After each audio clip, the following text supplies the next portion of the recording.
Hello and welcome to the barn. So I've cleared this area underneath this hay loft so that I can at some point bring the roof down. Well, not the roof, the hay loft ceiling, and into here. That grate will also be removed, but I'll do that after the loft has come down, as the electrical wiring is coming through there, so the grate will protect that. Alright, got some bees up here as well. So what we first still need to do is remove all of the wiring off of all of the beams, as well as this water pipe. Water pipe is no longer connected on the supply side, but it's still hanging here. Got to remove that. Remove the hay as well. Probably can do it out two ways, either from inside here and sweeping it towards me, or from the little door up there from the outside, but I'll have to have a look and see what's easiest. Then we can remove all of this wood and cut this beam away so I can actually walk underneath it, because I've already hit my head when tidying up everything I had underneath here.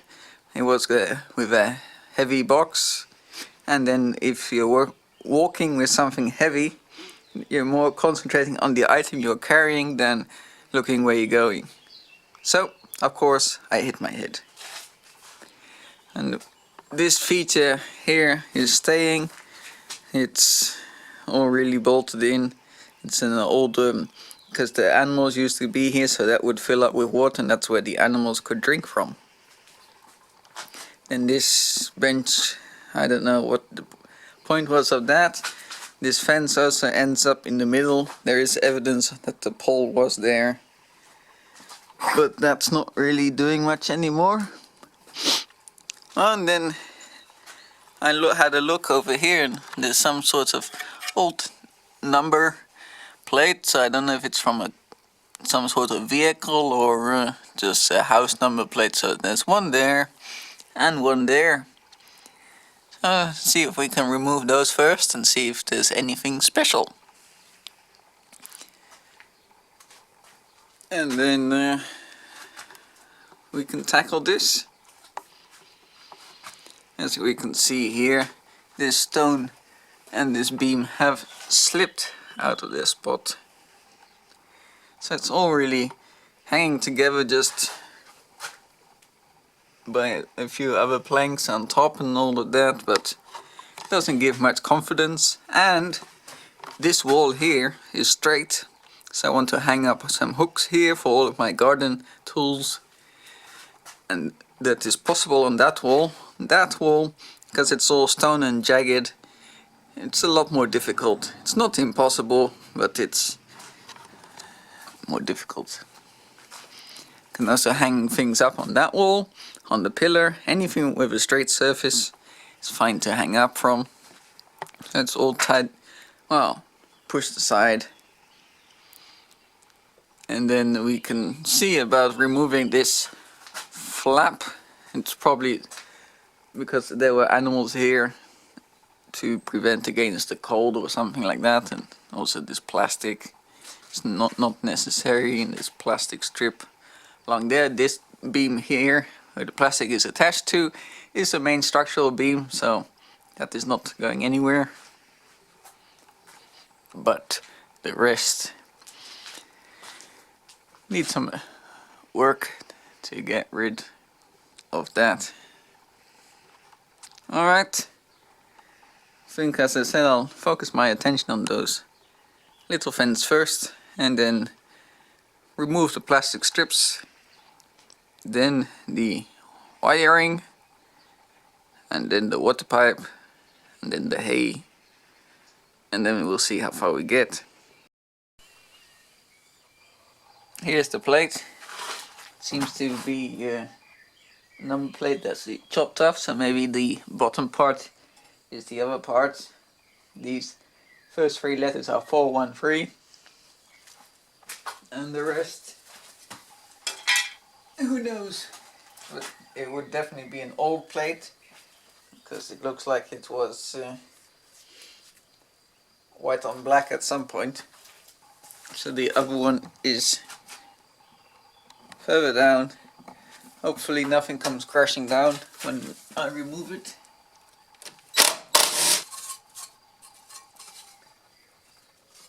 This just has a T and a D on it, as well as what looks to be a 6. This one has also been cut.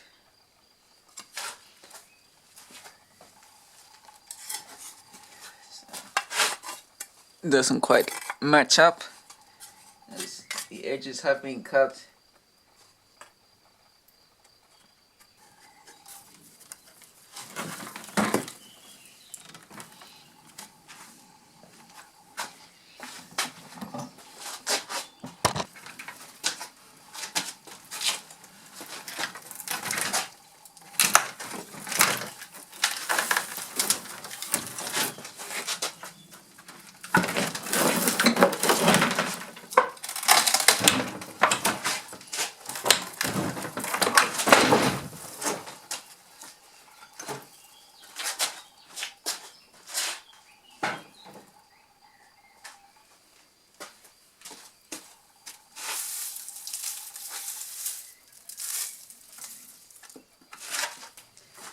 That's being removed. Now we can focus on removing the plastic.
The pipe is now loose. Should be able to remove it. Also found a mystery part lying over there.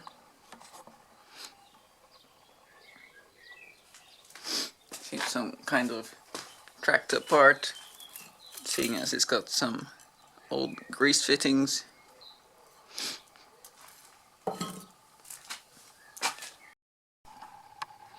So now I'm busy removing the wiring.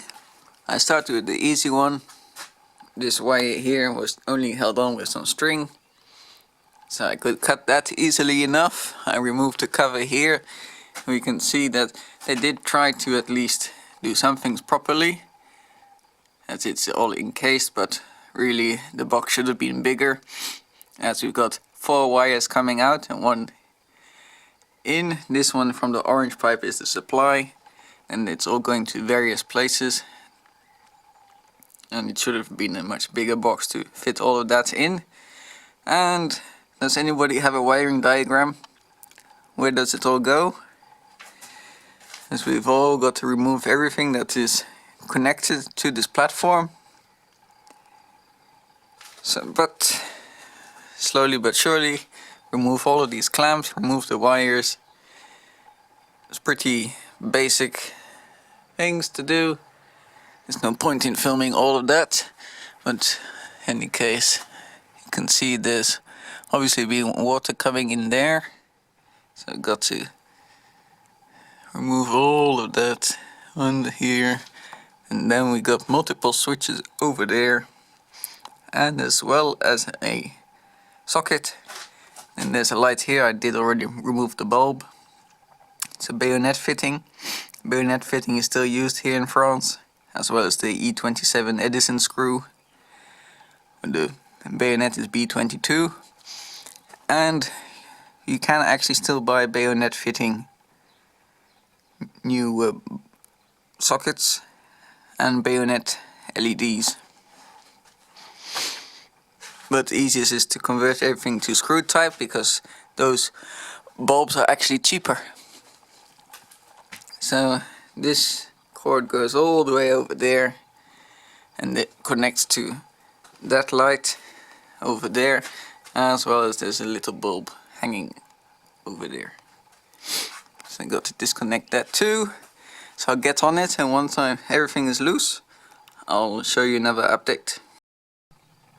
So I've just removed the switch. These are very old style switches where the fuse is actually integrated in here to the switch. These are no longer permitted. Well, old houses that have them can still be used, but basically it's because these days, modern house, you got your fuse panel which regulates the light fuse, and there's just a switch for the on off, and not actually an integrated one. So I do also still have a few of these in the house that also do work, but they should actually be routed through the main fuse panel and then just a separate switch. So all this is, you can see the space here for the fuse, and this is actually ceramic.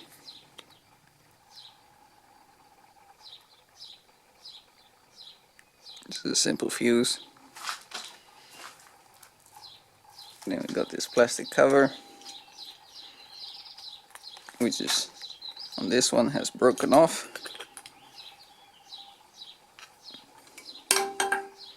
And here's just a simple switch. One wire goes there, the other here. This one, the screw I couldn't get loose, I just cut the wire. And that's it. There's also no Irving point. It says you've only got your live and your neutral. There's another one of these switches still hanging over there. That one also works, but again, when I'm done here, and then I've got a nice LED light hanging, there'll be a new switch as well. As basically there's no point in having these fuse switches here, because there's 2 fuses, proper fuses, inside the house that control the circuits in this area. So why it's double fuse light switches, I don't know. But anyway, let's continue. We've got most of the wires are hanging down, just removing these small boxes. Then comes the main electrical box for this area, and we should be good to go. Alright, spaghetti has been sorted out. Got some blocks left on this one. Should by accident the fuse be put back in and the switch on in the garage of the main house. All of the rest has been removed. You can see here the switch, the grey switch and the grey plug are still in great shape. They are official auto units, and inside they are still perfectly fine to reuse. They are from the brand called Legrand. It is quite an expensive brand, good quality too. So there's one final step to do here, and then we are done with the electrical part. Let's put the cap back on.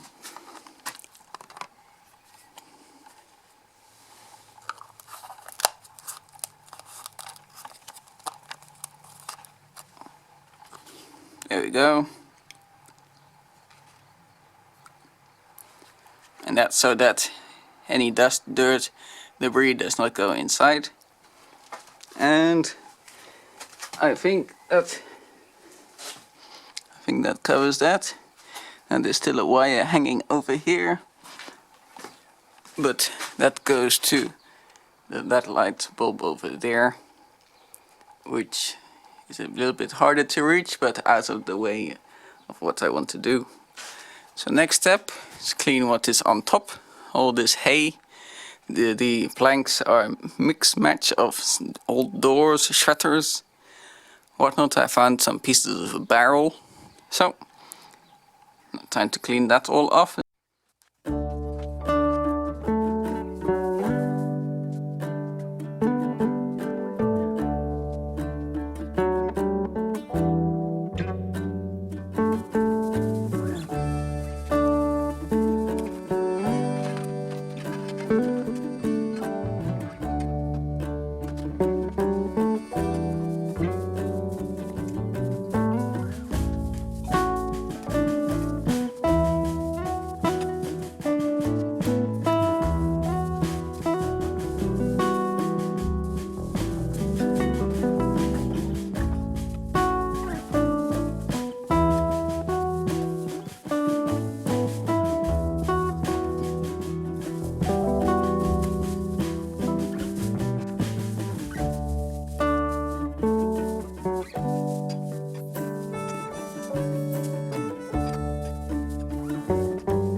made already good progress.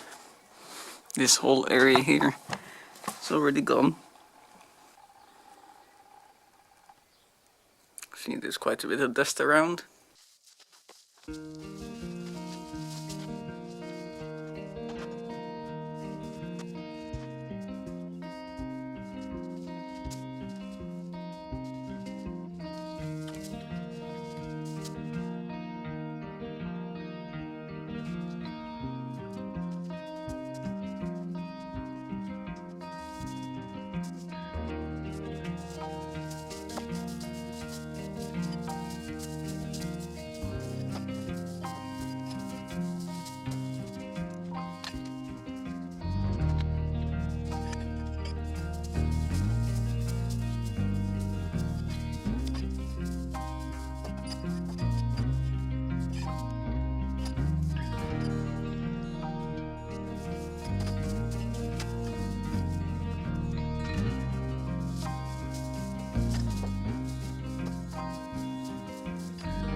Okay, let there be light.